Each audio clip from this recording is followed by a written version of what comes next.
അമൃത് Veni life ക്വിറ്റ് പ്രസൻസ് daily news സായാഹ്ന വാർത്തകൾ powered by Pulimoottil silks KSFE in association with Joyalukkas. ഇത്തവണ ഫസ്റ്റ് അടിക്കില്ലേ നമ്മള്?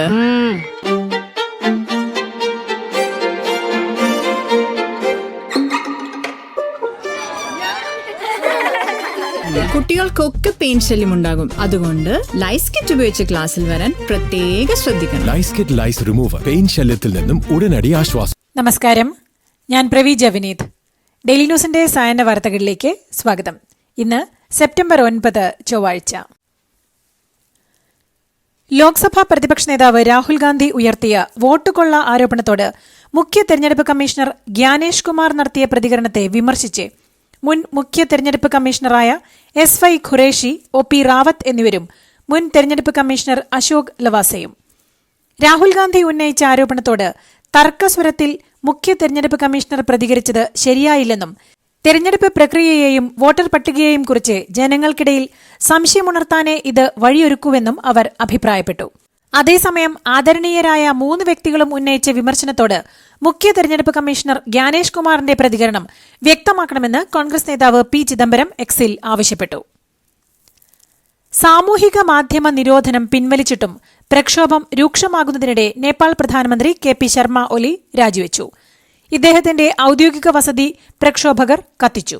KP ശർമ്മ ഒലിയെ സുരക്ഷിത കേന്ദ്രത്തിലേക്ക് മാറ്റാനാണ് നീക്കം. ശർമ്മ ഒലിയുടെ രാജി ഇന്നലെ മുതൽ പ്രക്ഷോഭകർ ആവശ്യപ്പെട്ടിരുന്നു. 19 പ്രക്ഷോഭകരെ നേർക്കുനേർ വെടിവെച്ചു കൊന്നതിന്റെ ധാർമ്മിക ഉത്തരവാദിത്തം ഏറ്റെടുത്ത് രാജിവെക്കണമെന്നായിരുന്നു പ്രക്ഷോഭകരുടെ ആവശ്യം. നേപ്പാളിലെ യുവാക്കളുടെ പ്രക്ഷോഭത്തിൽ സ്ഥിതി നിരീക്ഷിച്ച് വരികയാണെന്നും നേപ്പാളിലുള്ള ഇന്ത്യക്കാർ ജാഗ്രതയോടെ ഇരിക്കണമെന്നും വിദേശകാര്യ മന്ത്രാലയം. പരിക്കേറ്റ പ്രക്ഷോഭകാരികൾ വേഗത്തിൽ സുഖം പ്രാപിക്കട്ടെയെന്നും ഇന്ത്യൻ വിദേശകാര്യ മന്ത്രാലയം വാർത്താക്കുറിപ്പിൽ പ്രതികരിച്ചു. നേപ്പാളിൽ ഉടലെടുത്ത പ്രക്ഷോഭത്തെ തുടർന്ന് കേരളത്തിൽ നിന്നും പോയ മലയാളി വിനോദസഞ്ചാരികൾ കാഠ്മണ്ഡുവിൽ കുടുങ്ങി. കോഴിക്കോട് ജില്ലയിലെ കൊടുവള്ളി, മുക്കം, കൊടിയത്തൂർ എന്നിവിടങ്ങളിൽ നിന്ന് നേപ്പാളിലേക്ക് പോയ 40ഓളം വിനോദസഞ്ചാരികളാണ് വഴിയിൽ കുടുങ്ങിയത്. കാഠ്മണ്ഡുവിന് സമീപമാണ് ഇവർ നിലവിലുള്ളത്. രാഷ്ട്രപതിയുടെ റഫറൻസിൽ സുപ്രീംകോടതിയിൽ കേരളത്തിന്റെ വാദം പൂർത്തിയായി. ഗവർണർ എതിരാളിയല്ല, ജനങ്ങളോട് ബാധ്യസ്ഥനെന്ന് കേരളം സുപ്രീംകോടതിയിൽ പറഞ്ഞു. ഗവർണർ നിയമനിർമ്മാണ സഭയുടെ ഭാഗമാണ്. ഗവർണർ ശത്രുതാ മനോഭാവത്തിൽ അല്ല പ്രവർത്തിക്കേണ്ടതെന്നും പാസാക്കുന്ന ബില്ലുകളെക്കുറിച്ച് ഗവർണർക്ക് കൃത്യമായ ധാരണയുണ്ടെന്നും കേരളം വ്യക്തമാക്കി. മന്ത്രിമാരുമായി ബില്ലിനെക്കുറിച്ച് സംസാരിച്ചതിന് ശേഷം ബിൽ തടഞ്ഞുവെക്കാൻ ഗവർണർക്ക് അധികാരമില്ലെന്നും കേരളം വാദത്തിൽ ചൂണ്ടിക്കാട്ടി. സാംസ്കാരിക മന്ത്രി സജി ചെറിയാനെതിരെ നിർമ്മാതാവ് സാന്ദ്ര തോമസ് ഹേമ കമ്മിറ്റിക്ക് മുമ്പിലെത്തിയ പരാതികൾ സമ്മർദ്ദത്തെ തുടർന്ന് നൽകിയതാണെന്ന മന്ത്രിയുടെ പ്രസ്താവന ഇരകളോടുള്ള അവഹേളനമാണെന്ന് സാന്ദ്ര തോമസ് ചൂണ്ടിക്കാട്ടി. മന്ത്രിയുടെ പ്രസ്താവന സിനിമാ മേഖലയിലെ പവർ ഗ്രൂപ്പിന്റെ സമ്മർദ്ദങ്ങൾക്ക് വഴങ്ങിയാണെന്നും സാന്ദ്ര കുറ്റപ്പെടുത്തി. ധനകാര്യ വകുപ്പ് മന്ത്രി KN ബാലഗോപാലിനെ അഭിനന്ദിച്ച് ഉന്നത വിദ്യാഭ്യാസ വകുപ്പ് മന്ത്രി R ബിന്ദു. ഓണം കളറാക്കാൻ പരിമിതികൾക്കുള്ളിൽ നിന്നുകൊണ്ട് പരമാവധി സമർത്ഥമായി പ്രവർത്തിച്ച ധനകാര്യ വകുപ്പിനും വിശിഷ്യ വകുപ്പ് മന്ത്രി ബാലഗോപാലിനും അഭിനന്ദനങ്ങൾ എന്നാണ് മന്ത്രി തന്റെ ഫേസ്ബുക്ക് പേജിൽ കുറിച്ചത്. ഓണക്കാലത്ത് 20,000 കോടി രൂപയാണ് സാധാരണക്കാരുടെ കൈകളിൽ എത്തിയതെന്നും ഇതിന് പിന്നിൽ പ്രവർത്തിക്കുന്ന പ്രധാനപ്പെട്ട ആളുടെ പേരുകൂടി പറഞ്ഞില്ലെങ്കിൽ അത് അനീതിയാകുമെന്നും ഡോക്ടർ ബിന്ദു പറഞ്ഞു. സംസ്ഥാനത്തെ പോലീസ് ആസ്ഥാനത്തിന്റെ പ്രവർത്തനം അനുദിനം താഴോട്ടു പോകുന്നുവെന്ന വിമർശനവുമായി DGP Yogesh Gupta. Vigilance report ആവശ്യപ്പെട്ട് യോഗേഷ് ഗുപ്ത വിവരാവകാശ അപേക്ഷ നൽകിയിരുന്നു. രഹസ്യ സ്വഭാവമുള്ള കാര്യമായതിനാൽ പോലീസ് ആസ്ഥാനം മറുപടി നൽകിയില്ല.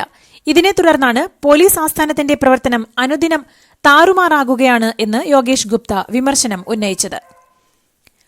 കളക്ഷനിൽ ചരിത്ര നേട്ടവുമായി KSRTC. തിങ്കളാഴ്ച മാത്രം ലഭിച്ചത് 10.13 കോടി രൂപയുടെ വരുമാനം. ഒറ്റ ദിവസം ഇത്രയും കളക്ഷൻ ആദ്യമാണ്. ഓണം കഴിഞ്ഞുണ്ടായ യാത്രകളുടെ എണ്ണം വർദ്ധിച്ചതാണ് ഈ ചരിത്ര നേട്ടത്തിന് പിന്നിൽ. എക്കാലവും കേരളത്തിലെ അടിസ്ഥാന വർഗത്തിന്റെ മുന്നണി പോരാളിയായി നിലകൊണ്ട വ്യക്തിയാണ് CPM മുൻ സംസ്ഥാന സെക്രട്ടറി ചടയൻ ഗോവിന്ദനെന്ന് മുഖ്യമന്ത്രി പിണറായി വിജയൻ. ചടയൻ ഗോവിന്ദന്റെ 27ാം ഓർമ്മദിനത്തിൽ ഫേസ്ബുക്കിലൂടെയാണ് മുഖ്യമന്ത്രിയുടെ പ്രതികരണം. തികഞ്ഞ അച്ചടക്കത്തോടെയും സംഘടനാ കാർക്കശ്യത്തോടെയുമുള്ള അദ്ദേഹത്തിന്റെ ഇടപെടലുകൾ പാർട്ടിക്ക് എന്നും കരുത്തായെന്നും പിണറായി വിജയൻ ഓർമ്മിച്ചു. പോലീസ് വേട്ടയ്ക്ക് ഏറ്റവും കൂടുതൽ ഇരയായത് കമ്മ്യൂണിസ്റ്റുകാരാണെന്ന് മുൻ മന്ത്രി ഡോക്ടർ TM തോമസ് ഐസക്. എല്ലാ സർക്കാരിന്റെ കാലത്തും പുഴുക്കുത്തുകൾ പോലീസിൽ ഉണ്ടായിട്ടുണ്ടെന്നും രമേശ് ചെന്നിത്തല അടക്കമുള്ളവർ അവരുടെ സർക്കാരിന്റെ കാലത്തുള്ള പോലീസിന്റെ പ്രവർത്തനം പരിശോധിക്കുന്നത് നല്ലതാണെന്നും തോമസ് ഐസക് പറഞ്ഞു. രാഹുൽ മാങ്കൂട്ടത്തിനെതിരെ ആരോപണങ്ങൾ ഉയർന്നതോടെ പ്രതിസന്ധിയിലായ കോൺഗ്രസ് അത് മറികടക്കാനാണ് ഇപ്പോൾ പോലീസ് വിഷയം ഉയർത്തുന്നതെന്നും അദ്ദേഹം കൂട്ടിച്ചേർത്തു. ആലപ്പുഴയിൽ നടക്കാനിരിക്കുന്ന സിപിഐ സംസ്ഥാന സമ്മേളനത്തിന് മുൻമന്ത്രിയും മുതിർന്ന സിപിഐ നേതാവുമായ കെ ഇസ്മായിലിനെ ക്ഷണമില്ല. തന്നോട് നേതൃത്വം കാണിച്ചത് അവഗണനയെന്ന് ഇസ്മായിൽ പറഞ്ഞു.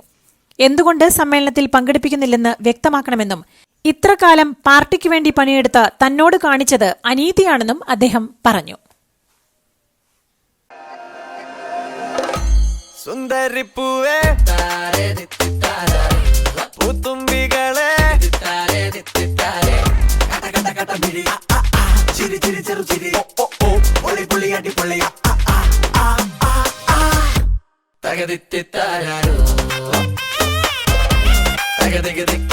Pulimutil Silks presents Unskippable Onam Collections. Starts at just ₹299.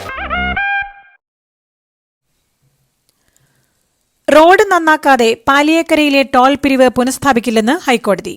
കേന്ദ്ര സർക്കാരിനോട് തീരുമാനമെടുക്കാൻ നിർദ്ദേശം നൽകിയതാണെന്നും തീരുമാനം വരുന്നതുവരെയാണ് ടോൾ പിരിവ് മരവിപ്പിച്ചതെന്നും ഹൈക്കോടതി വ്യക്തമാക്കി. സർവീസ് റോഡുകളിലെ പ്രശ്നം പരിഹരിച്ചു വരികയാണെന്നും ടോൾ പിരിവ് പുനഃസ്ഥാപിച്ച് ഉത്തരവിൽ ഭേദഗതി വരുത്തണമെന്ന് ദേശീയപാത അതോറിറ്റി ആവശ്യപ്പെട്ടു. എന്നാൽ ഈ ആവശ്യം കോടതി തള്ളി.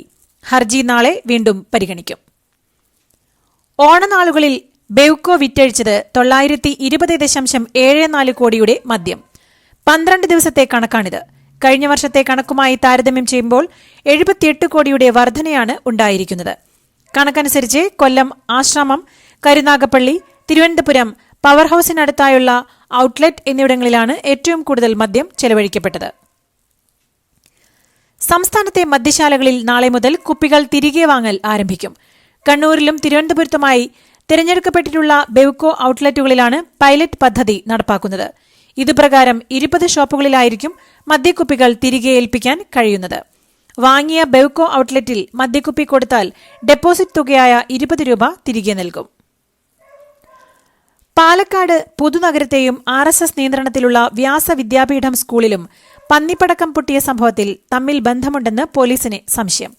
രണ്ടിടത്തു നിന്നും കണ്ടെത്തിയ പന്നിപ്പടക്കങ്ങൾ ഒരേ രീതിയിൽ ഉണ്ടാക്കിയതാണെന്ന കണ്ടെത്തലാണ് പോലീസിനെ ഈ നിഗമനത്തിലേക്ക് എത്തിച്ചത്. പുതുനഗരത്ത് പന്നിപ്പടക്കം പൊട്ടി പരിക്കേറ്റ ഷെരീഫിന്റെ സൌഹൃദ വലയങ്ങളും സംശയമുയർത്തുന്നതാണെന്ന് പോലീസ് പറയുന്നു. ശബരിമലയിലെ ദ്വാരകപാലക ശില്പത്തിലെ സ്വർണ്ണപ്പാളി ഹൈക്കോടതി അനുമതിയില്ലാതെ ഇളക്കിമാറ്റിയത് സംബന്ധിച്ച് ശബരിമല സ്പെഷ്യൽ കമ്മീഷണർ ഹൈക്കോടതിക്ക് റിപ്പോർട്ട് നൽകി. ഹൈക്കോടതി അനുമതിയില്ലാതെ ശില്പത്തിലെ സ്വർണ്ണപ്പാളി ഇളക്കിമാറ്റി അറ്റകുറ്റപ്പണിക്കായി ചെന്നൈയിലേക്ക് കൊണ്ടുപോവുകയായിരുന്നു. എന്നാൽ സ്വർണ്ണപ്പണികൾ സന്നിധാനത്ത് നടത്തണമെന്നാണ് ഹൈക്കോടതി ദേവസ്വം ബെഞ്ചിന്റെ നിർദ്ദേശം. എന്നാൽ സ്വർണ്ണപ്പാളിക്ക് കേടുപാടുണ്ടെന്നും പരിഹരിക്കണമെന്നും ഇതിനായാണ് ഇളക്കിമാറ്റിയതെന്നുമാണ് ദേവസ്വം ബോർഡ് പ്രസിഡന്റ് വിശദീകരിക്കുന്നത്. ആഗോള അയ്യപ്പ സംഗമത്തിനെതിരായ ഹർജികൾ എല്ലാം ദേവസ്വം ബെഞ്ച് തന്നെ പരിഗണിക്കട്ടെയെന്ന് ഹൈക്കോടതി. പരിപാടി തടയണമെന്നാവശ്യപ്പെട്ടുള്ള പൊതുതാൽപര്യ ഹർജികൾ പരിഗണിക്കുമ്പോഴാണ് ചീഫ് ജസ്റ്റിസ് അധ്യക്ഷനായ ഡിവിഷൻ ബെഞ്ചിന്റെ നിർദ്ദേശം. സമാന സ്വഭാവത്തിലുള്ള ചില ഹർജികൾ നിലവിൽ ദേവസ്വം ബെഞ്ചിന്റെ പരിഗണനയിൽ ഉണ്ട്. ഇത് കണക്കിലെടുത്താണ് കോടതിയുടെ നിർദ്ദേശം. ഡോക്ടർ ബി അശോകിനെ KTDFC ചെയർമാനായി നിയമിച്ച സർക്കാർ നടപടി സ്റ്റേ ചെയ്തു. സെൻട്രൽ അഡ്മിനിസ്ട്രേറ്റീവ് ട്രിബ്യൂണലിന്റേതാണ് നടപടി. ഇതോടെ കൃഷിവകുപ്പ് പ്രിൻസിപ്പൽ സെക്രട്ടറിയായി ബി അശോകിനെ തുടരാം. അശോകിന്റെ ഹർജി ചൊവ്വാഴ്ച വീണ്ടും സെൻട്രൽ അഡ്മിനിസ്ട്രേറ്റീവ് ട്രിബ്യൂണൽ പരിഗണിക്കും. കേര പദ്ധതി വാർത്ത ചോർത്തൽ വിവാദത്തിന് പിന്നാലെയാണ് കൃഷിവകുപ്പ് പ്രിൻസിപ്പൽ സെക്രട്ടറി സ്ഥാനത്ത് നിന്നും ബി അശോകിനെ മാറ്റിയത്. മുൻമന്ത്രി KT ജലീൽ MLAക്കെതിരായ ആരോപണവുമായി Malappuram DCC general secretary Siddique Panthavoor. ഭാര്യയ്ക്ക് ജോലിയിൽ സ്ഥാനക്കയറ്റം ലഭിക്കാൻ മന്ത്രിയായിരിക്കെ ഇടപെട്ടുവെന്നും ചട്ടങ്ങൾ ലംഘിച്ചാണ് സ്ഥാനക്കയറ്റം നൽകിയതെന്നും അദ്ദേഹം ആരോപിച്ചു. രാഷ്ട്രീയ സംശുദ്ധിയെക്കുറിച്ച് നാടുനീളെ പറയുന്ന KT ജലീൽ ജീവിതത്തിൽ അത് പകർത്തുന്നില്ല എന്നും സിദ്ദിഖ് പന്താവൂർ കുറ്റപ്പെടുത്തി. പേരൂർക്കടയിലെ വീട്ടിൽ നിന്ന് മാല മോഷണം പോയിട്ടേയില്ലെന്നും ജോലിക്കാരിയായ ബിന്ദുവിനെ മോഷ്ടാവാക്കാൻ പോലീസ് കഥ മെനഞ്ഞുവെന്നും പത്തനംതിട്ട ക്രൈംബ്രാഞ്ച് DYSP വിദ്യാധരന്റെ കണ്ടെത്തൽ. മറവി പ്രശ്നമുള്ള ഓമന ഡാനിയൽ മാല സ്വന്തം വീട്ടിലെ സോഫയ്ക്ക് താഴെ വെച്ച് മറക്കുകയായിരുന്നുവെന്ന് പ്രത്യേക അന്വേഷണ സംഘം കണ്ടെത്തി. ബിന്ദുവിന്റെ അന്യായ കസ്റ്റഡിയെ ന്യായീകരിക്കാൻ പോലീസ് മെനഞ്ഞ കഥയാണ് ചവർക്കോനയിൽ നിന്നും മാല കണ്ടെത്തി എന്നതെന്നും റിപ്പോർട്ടിൽ വെളിപ്പെടുത്തുന്നു. പേരൂർക്കടയിലെ വീട്ടിൽ നിന്ന് മാല മോഷണം പോയിട്ടില്ലെന്ന ഡിവൈഎസ്പി വിദ്യാധരന്റെ കണ്ടെത്തലിനോട് പ്രതികരിച്ച് ജോലിക്കാരി ബിന്ദു. റിപ്പോർട്ട് വന്നപ്പോൾ പ്രയാസം തോന്നിയെന്നും എന്നാൽ ഇപ്പോൾ സന്തോഷം തോന്നുന്നുണ്ടെന്നും ബിന്ദു പറഞ്ഞു. പോലീസാണ് ഇത് ചെയ്യിപ്പിച്ചതെന്നും ഓമന ഡാനിയൽ മാല കിട്ടിയെന്ന് അറിയിച്ചിട്ടും പോലീസുകാരായ പ്രസന്നനും പ്രസാദും വീണ്ടും ആ കുറ്റം തന്റെ തലയിൽ വയ്ക്കുകയായിരുന്നുവെന്നും ബിന്ദു പറഞ്ഞു. കുണ്ടറയിലെ സൈനികന്റെ മരണം കസ്റ്റഡി മർദ്ദനമെന്ന പരാതിയിൽ CCTV ദൃശ്യങ്ങൾ തേടി തോംസൺ തങ്കച്ചന്റെ അമ്മ. കുണ്ടറ പോലീസ് സ്റ്റേഷനിലെ ദൃശ്യങ്ങൾ ലഭിക്കാൻ വിവരാവകാശ നിയമപ്രകാരം അപേക്ഷ നൽകി. 2024 ഡിസംബർ 27-നാണ് 32-കാരനായ തോംസൺ മരിച്ചത്. കുണ്ടറ പോലീസിന്റെ ക്രൂരമർദ്ദനമാണ് മകന്റെ മരണത്തിന് കാരണമെന്നാണ് അമ്മയുടെ പരാതി. നടിയുടെ പരാതിയിൽ അറസ്റ്റിലായ സംവിധായകൻ സനൽകുമാർ ശശിധരന് ജാമ്യം. ഇന്നലെ രാത്രി മുംബൈയിൽ നിന്ന് കൊച്ചിയിലെത്തിയ സനൽകുമാർ ശശിധരന്റെ അറസ്റ്റ് രേഖപ്പെടുത്തിയ ശേഷം പോലീസ് മജിസ്ട്രേറ്റിന്റെ വീട്ടിൽ ഹാജരാക്കുകയായിരുന്നു. തുടർന്ന് മജിസ്ട്രേറ്റ് ജാമ്യത്തിൽ വിടുകയായിരുന്നു. നടിയെ ശല്യപ്പെടുത്തിയെന്ന പരാതിയിലാണ് പോലീസ് സനൽകുമാർ ശശിധരനെതിരെ കേസെടുത്തത്. കേരളത്തിൽ ഇന്നും നാളെയും ഒറ്റപ്പെട്ടയിടങ്ങളിൽ ഇടിമിന്നലോട് കൂടിയ മഴയ്ക്കും മണിക്കൂറിൽ 30 മുതൽ 40 കിലോമീറ്റർ വരെ വേഗതയിൽ ശക്തമായ കാറ്റിനും സാധ്യതയുണ്ടെന്നും കേന്ദ്ര കാലാവസ്ഥാ വകുപ്പ് അറിയിച്ചു. ഇന്ന് തിരുവനന്തപുരം, കൊല്ലം, പത്തനംതിട്ട, ഇടുക്കി, പാലക്കാട്, മലപ്പുറം ജില്ലകളിൽ യെല്ലോ അലർട്ട് പ്രഖ്യാപിച്ചു.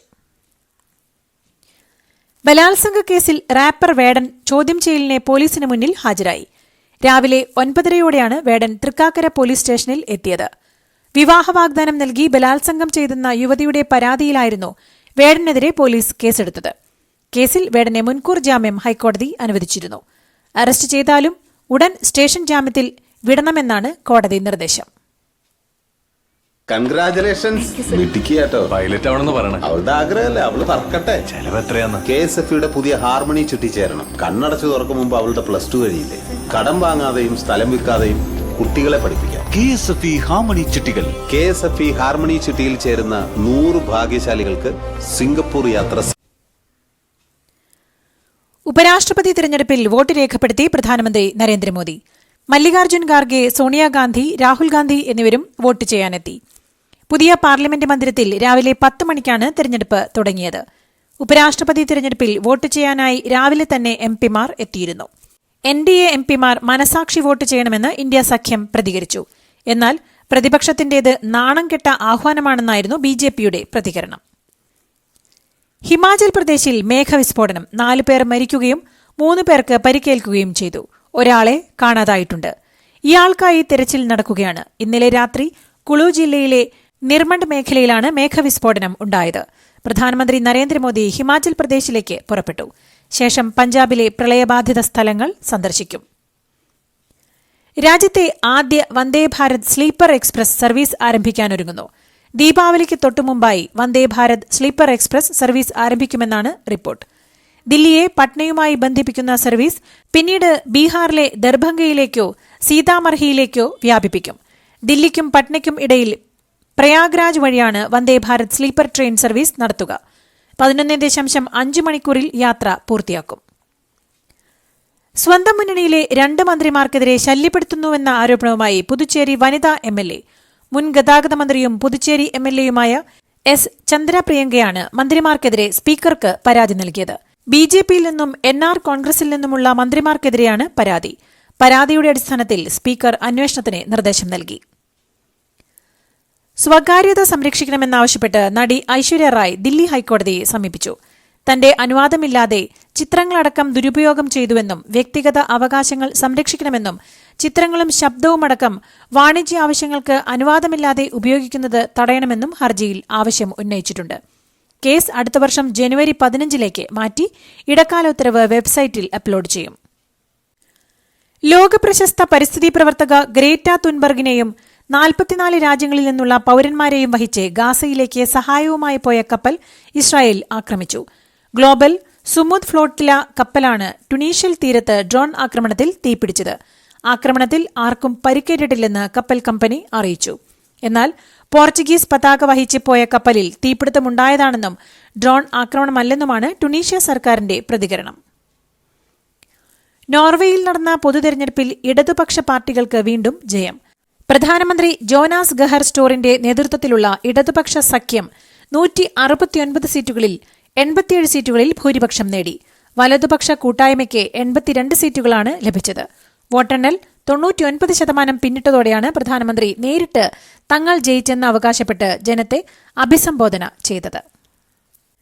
ക്ലാസിക്കൽ ചെസ്സിൽ ഡി ഗുകേഷിനെ അട്ടിമറിച്ച് അമേരിക്കക്കാരനായ 16-കാരൻ. ഫിഡെ ഗ്രാൻഡ് സ്വിസിന്റെ 5ാം റൌണ്ടിൽ അഭിമന്യു മിശ്രയാണ് ഗുകേഷിനെ പരാജയപ്പെടുത്തിയത്. ഇന്ത്യൻ വംശജനാണ് മിശ്ര. ക്ലാസിക്കൽ ചെസ്സിൽ നിലവിലെ ചാമ്പ്യനെ പരാജയപ്പെടുത്തുന്ന ചരിത്രത്തിലെ ഏറ്റവും പ്രായം കുറഞ്ഞ താരമായിരിക്കുകയാണ് മിശ്ര. ഇതോടുകൂടി ഇന്നത്തെ ഡെയിലി ന്യൂസ് സായന്ന വാർത്തകൾ സമാപിക്കുന്നു. ഡെയിലി ന്യൂസിനു വേണ്ടി വാർത്തകൾ വായിച്ചത് പ്രവീജ വിനീത്. DailyNewsLive.in വാർത്തകൾ വിരൽ തുമ്പിൽ.